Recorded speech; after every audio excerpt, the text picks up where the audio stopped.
Փարքնեժդեհին Եվրոպա գնացողներին ասեմ, այսինքն Նիկոլետ Սազանդարներին, որ խոսքի ազատությունը վերացնելով, հիմնովին վերացնելով, դուք չեք կարող Եվրոպա գնալ, դա եվրոպական արժեք չէ, ստանդարտ չէ։ Եվրոպայում մարդը ազատ կարող է արտահայտվել։ Դուք Եվրոպայում չեք կարող որևիցե մեկին արգելել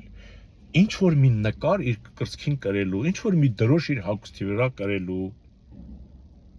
Հասկանում եք, անգամ դուք չեք կարող Եվրոպայում մարդը կարող է պաստառի վրա իր երկրի ղեկավարի հասցեին հայհոյանք գրի, ու ասես բարձր պահի, ոչ մի ոստիկան իրավունք չունի գնա այդ մարդուն ասես ինչ ես արել։ Մարդը իր բողոքը այդպես է արտահայտում։ Իսկ Հայաստանում ազատ խոսելու համար մարդը դատապարտվում է։ Սա եվրոպական արժեք չէ։ Այս եվրոսազանդարներին ասեմ, չնայած իրենք լավ գիտեն, իրենք սազանդար են, ոչ թե Եվրոպա գնացող, իրենք ռուսական KGB-ի գործակալներ են։ Հայաստանը տիպիկ ռուսական գաղութի օրինակ է։ Ստալինյան ժամանակներն է ուզում վերադարձնել Փսլենկոտը, Ստալինը օրոքել մարդիկ, եթե արգելված էր, այն որ ինքը ասեց, չէ, Արարատից խոսել բան չէին խոսում։ Հասկանում եք, այսօր էլ է արգելել։ Նույն բանն է։ Մարդը կարող էր, սա մի առիթով էլի ասել եմ, չէ, մարդը նստել է, նայել է Արարատին եւ հոգոց է հանել, որ Արարատը մնաց այդ 100 տարի առաջվա բան եմ ասում, էլի, ասենք որ Արարատը մնաց Արաքսից այն կողմ թուրքերին մնաց։ Կողքինը գնացել է ասել է, որ Արարատին նայեց հոգոց հանեց այդ չեկիստներին։ Մարդուն տարել գնդակահարել են, աքսորել են ընտանիքին ամբողջ։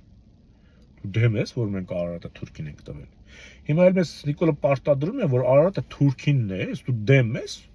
որ դա Թուրքի Արարատը թուրքինն է, ինչ որ խնդիր կա, ես դու խաղաղությանը դեմ ես։ Ցանկացած անբարոյականություն պարտադրում են հայ մարդուն, եւ եթե մարդը հրաժարվում է անբարո վարքից ու կեցվածքից, այսինքն իր արժանապատվությունը հենց պահում է, ասում է, ահա, դու խաղաղությանը դեմ ես։ Եթե բարոյական ես, ուրեմն խաղաղությանը դեմ ես։ Հասկանում եք։ Եվ այստեղ Սփյուռքը շատ մեծ անելիք ունի, որովհետև եթե Հայաստանի ժողովուրդը Նիկոլի կոնտրոլի տակ են, Սփյուռքը, չէ, Ռեջեբն էր ասում, չէ, Նիկոլին ասում էր եկեղեցին ու Սփյուռքը մեր թշնամին են, մեր չարիքն են, որովհետև Կիլիկիո կաթողիկոսությունը չի գտնվում, ասենք Նիկոլի, որ ասենք բռնի տանի, դադի, սարքի, բանանի, ինչ-որ բաներ պայմանավորվեն անգամ, որովհետև Գարեգին բնել, չէ, KGB-ի գործակալ է։ Այն մարդը Հայաստանից դուրս է, եւ Սփյուռքը, եւ ասեմ Սփյուռքը մի քանի անգամ գերազանցում է քանակով, Սփյուռքը Հայաստանի բնակիչ են, մենք կարող ենք իրավիճակը փրկել, եթե չէ, Հայաստանում հայ մարդուն են կարգ են ստորացնելու։ Այսինքն ոչ թե Հայաստանը դառնալու է, ասենք Թուրքիայի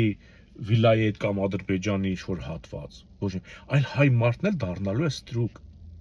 Հայ մարդու վզին դնելու են ցեղասպանի պիտակ, ու երբ որ թուրքը կամ ազերին, որ ալևս սկիթը բարձր քայլում է, գալու է մտնի Հայաստանը դες սկիթը բարձր, մենք շատ զգուշ ենք լինելու։ Եթե հանգարց ոտքի տակ ընկան, կարող ասես նորից ուզում ես բան անես, ագրեսիա բանեցնես, հասկանում եք։ Եվ ոստիկանել հանձնարարված են, որ Թուրքին պաշտպանի, ոչ թե մեզ։ Դրա համար են, չէ՞, անկիրթ ոստիկանական ստորաբաժանումը, որ ասում է կրթությունը պարտադիր չէ։ Եթե մարդը կրթված չի, ուրեմն ինքը չի տիրապետում օրենքների, չի տիրապետում օրենքի անհրաժեշտությունը եւ խստությունը։ Եթե չի տիրապետում, չի էլ վախենում, ինքը հեշտ կարող է խախտել այդ օրենքը։ Այսինքն իրավապահը կարող է խախտել օրենք, ասենք վարչապետի հրամանով ասի, այս բանն արա, որը հակաօրինական ինքը կանի։ Այս հələ ոստիկանական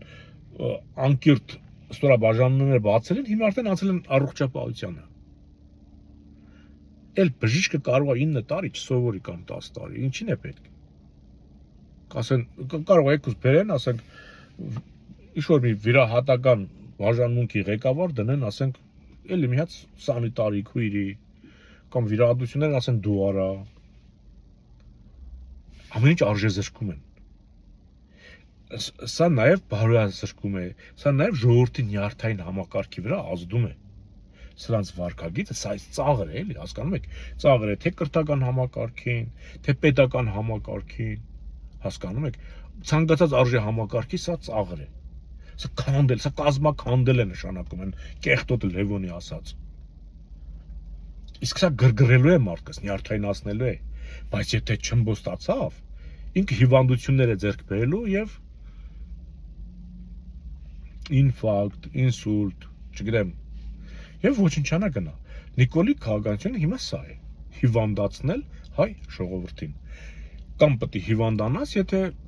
չես դիմանում, կամ պետք է ստոր արածի պես դառնաս ստրուկ։ Իսկ այս ամենից ազատելու համար պետք է պայքարել ուղղակի։ Դիմադրել այս ճիվաղի դեմ։ Այս փոքրիկ Ստալինի դեմ պետք է կռիվ տանք, եւ դա դժվար չէ իրականում։ Իրականում սա դժվար չէ։ Պետք է կռիվ տանք, հասկանում եք։ Հայաստանում այս հայհոյելով խոսելը խորհրդարանում,